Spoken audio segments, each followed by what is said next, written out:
తెలంగాణ సమాజం సామాజిక న్యాయం కోరుకుంటుందని సీఎం రేవంత్ రెడ్డి తెలిపారు. అన్ని వర్గాలకు న్యాయం చేయాలన్నదే తమ లక్ష్యమని తెలిపారు. 100 ఏళ్ల తర్వాత తల్లిదండ్రుల బాధ్యతను పిల్లలే తీసుకోవాలని సూచించారు. పిల్లలు సరిగా చూసుకోకపోతే ఈ ప్రభుత్వమే బాధ్యత తీసుకుంటుందని భరోసా ఇచ్చారు. వచ్చే బడ్జెట్లో కొత్త హెల్త్ పాలసీ తీసుకువస్తామని తెలిపారు.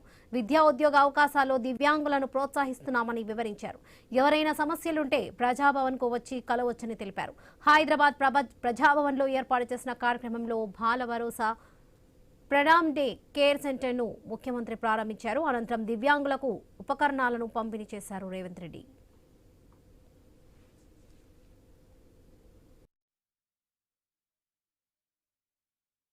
ఎవరైతే పిల్లలు ప్రభుత్వ ఉద్యోగాలలో ఉన్నారో తల్లిదండ్రులకు వాళ్ళ జీతాలలో కొంత ఇవ్వాలి. కష్టపడి పెంచి విద్య నేర్పి ప్రయోజకులుగా తల్లిదండ్రులు మారుస్తే ప్రయోజకులు అయిన తర్వాత తల్లిదండ్రుల పట్ల కొంతమంది నిర్లక్ష్యంగా వ్యవహరిస్తున్నారు. ఎలాంటి ఫిర్యాదు మనకు ఆ స్థానిక ఎంఆర్ఓనో లేకపోతే ఎంపీడీఓ దగ్గర తల్లిదండ్రులు మా పిల్లలు మమ్మల్ని చూసుకోవడం లేదని ఏదైనా ఫిర్యాదు ఇస్తే ఆ ఫిర్యాదును పరిశీలించి వాళ్ళ పిల్లలు ప్రభుత్వ ఉద్యోగస్తులైతే వాళ్ళ జీతాలలో 10 నుంచి 15% కోత విధించి సరాసరి ఆ తల్లిదండ్రుల ఖాతాలకు పోయే విధంగా మనం చట్టంలో మార్పు తీసుకురావాల్సిన అవసరం. పోయిన సంవత్సరం తెలంగాణ రాష్ట్రంలో జనగణన కులగణన చేసినామో ఈరోజు కేంద్ర ప్రభుత్వం యాజ్ ఇట్ ఈస్ తెలంగాణ రాష్ట్రం ఏ ప్రక్రియను అవలంబించిందో ఈరోజు కేంద్ర ప్రభుత్వం తొందరలోనే జనగణనలో కులగణనను కూడా చేర్చి ఆ ప్రక్రియ ప్రారంభించబోతుంది.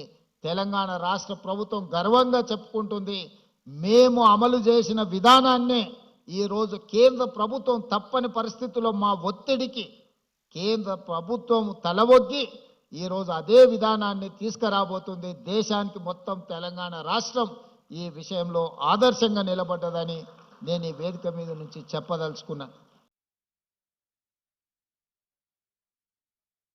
ఒకనాడు ఇందులో కాలు పెట్టాలని వచ్చి ఎర్రటెండలో అక్కడ గేటు బయట గద్దరన్న 4 గంటలు ఎదురు చూసినా లోపలికి రాలేకపోయిండు. మీరు అందరు చూసిండ్రు.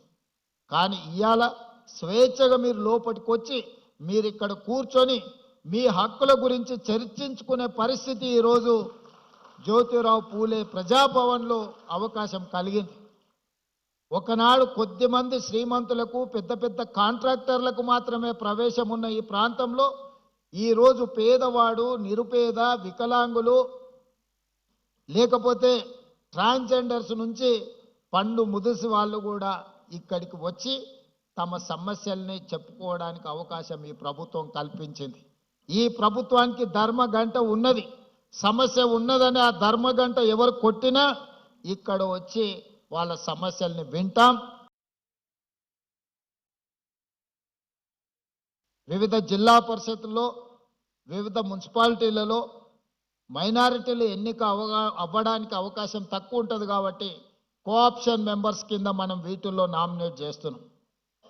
అదే విధానాలలో ట్రాన్స్జెండర్స్ను కూడా మనము కోఆప్షన్ మెంబర్స్గా ఈ కార్పొరేషన్లో పంపిస్తే వాళ్ళు వాళ్ళ సమస్యల మీద మాట్లాడుకోవడమే కాకుండా మాకు కూడా ఈ సమాజంలో మేము భాగస్వాములము, ఈ సమాజంలో ఆడవాళ్లతో మగవాళ్లతో సమానంగా మాకు అవకాశాలు ఉన్నాయి.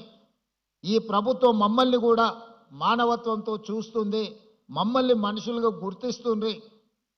ఈ ప్రభుత్వం మాకు అండగా నిలబడ్డదని వాళ్ళు కూడా భావించే అవకాశం ఉంటుంది. కాబట్టి రేపటి మున్సిపల్ ఎన్నికలలో వాళ్ళని కోఆప్షన్ మెంబర్లుగా మున్సిపల్ కార్పొరేషన్లలో మనము కోఆప్ట్ చేసుకుంటే బాగుంటుంది. ఇది